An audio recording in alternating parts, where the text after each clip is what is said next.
The town wasn't on any map anymore.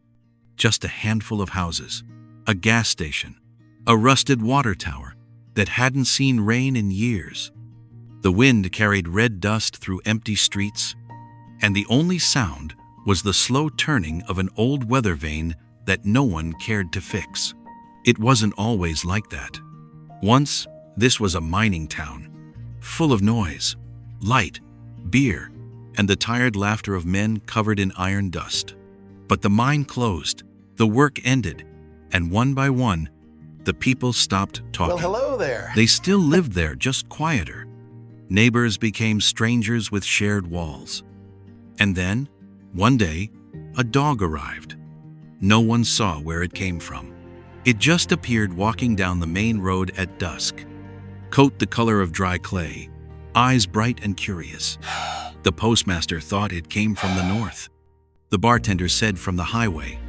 The kids didn't care they named it Rusty. Rusty didn't belong to anyone, but he belonged everywhere. He'd sleep in front of the bar one night, under the gas station's flickering sign the next, or by the window of the old librarian who hadn't spoken to anyone since her husband passed. Sometimes he'd follow the mail truck to the edge of town, then turn around when the road disappeared into heat haze. He never asked for food, but everyone started leaving a little bit out anyway. A slice of bread, a bowl of water, a leftover bone. It wasn't much, but it was something they hadn't done in years, thinking about someone else.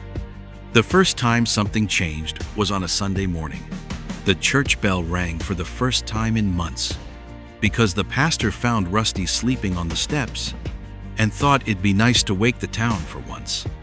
That afternoon, 3 people showed up to service. The next week, 5. By the third, the pews were half full. No one really came to pray. They just wanted to see if the dog would show up again. He always did, sitting in the aisle, head resting on his paws, eyes half closed like he was listening. Rusty didn't talk, of course, but somehow people started to. At the bar, men who hadn't spoken in months began arguing again about football, weather, politics, the kind of arguments that end in laughter, not fights. The mechanic at the old station started fixing things again, because that dog likes to nap in the garage, and I can't stand the oil leaks anymore. The librarian began leaving her door open, so Rusty could come in and lie by the shelves. Kids started visiting her again. To see the dog, yes, but also to hear the stories she hadn't told in years.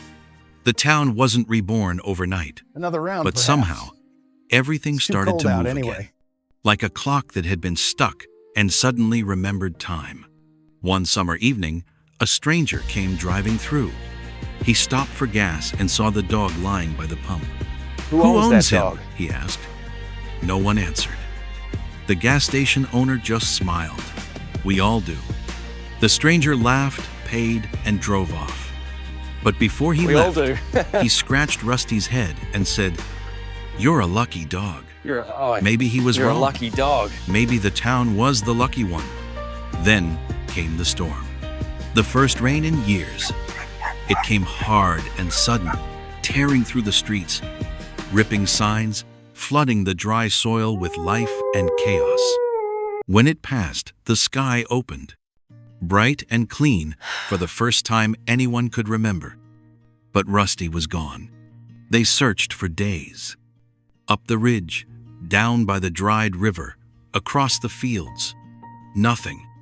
Just paw prints in the mud, fading fast. Some said he followed the storm. Others thought he found another town that needed him more. But life didn't stop this time. The post office stayed open. The kids still ran through the streets. The mechanic fixed cars even when no one asked. The bell rang every Sunday. And on the steps of the church, someone always left a bowl of water. Years later, a tourist stopped by, taking photos of the old gas station. He asked the bartender, What made this place place survive? The man smiled, drying a glass. Funny thing, he said, Funny it thing. wasn't people who saved It it. wasn't people who saved And on a it. quiet evening, when the dust turned gold and the air grew still, If you listened carefully, you could hear it, the soft sound of paws on gravel, circling through the town that finally remembered how to live.